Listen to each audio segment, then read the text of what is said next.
bagong PUV stops. Ito ay bunga ng matatag na ugnayan ng pambansa at lokal na pamahalaan upang masiguro ang muling mas ligtas at maayos na transportasyon para sa bawat taga-Marikina.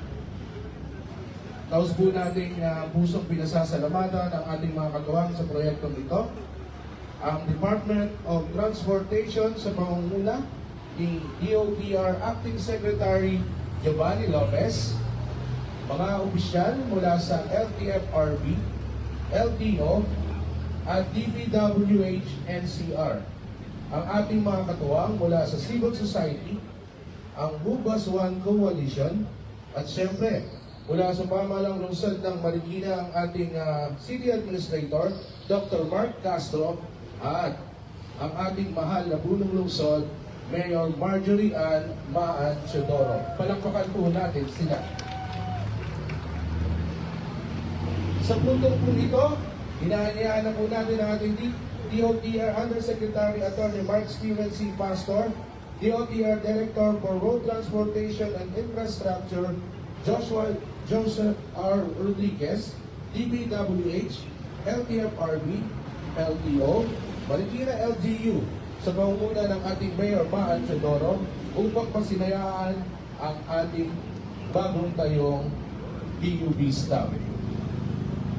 On the count of 3. 1,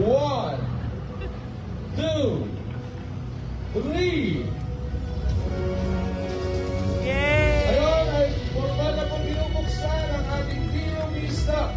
Ngayon naman po ay inibigatan po natin ang ating mga opisyal para i-tour ang ating bagong PUV stop facility. Muli palakpakan natin!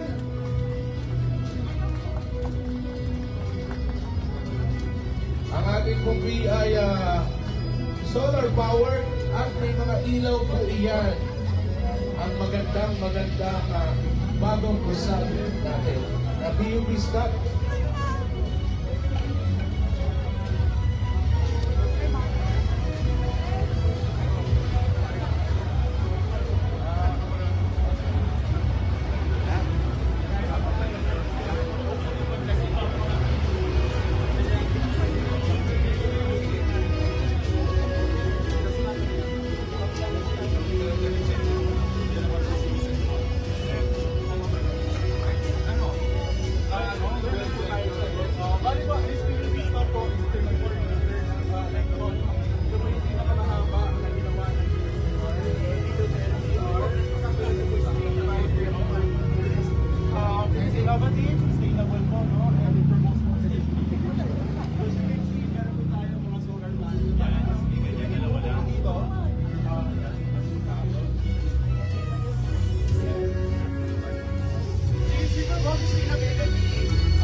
Tapos, since meron po tayong active transportation dito sa Marikina, information po, meron po tayong ginawang active transport information panel po. So, dito po yung ating mga different classes, mga information about active mobility. Looking this po, we also integrated active transport. Meron po tayong bike reversing. So, dito po, meron po tayong mga bike. Which ones po yan, sir? Saan yung tool? Dito, sir, nakapasok na din. Baka mawala sa yung tool. Para mawala. Kasi mawawala na lang. Yan naman, sir.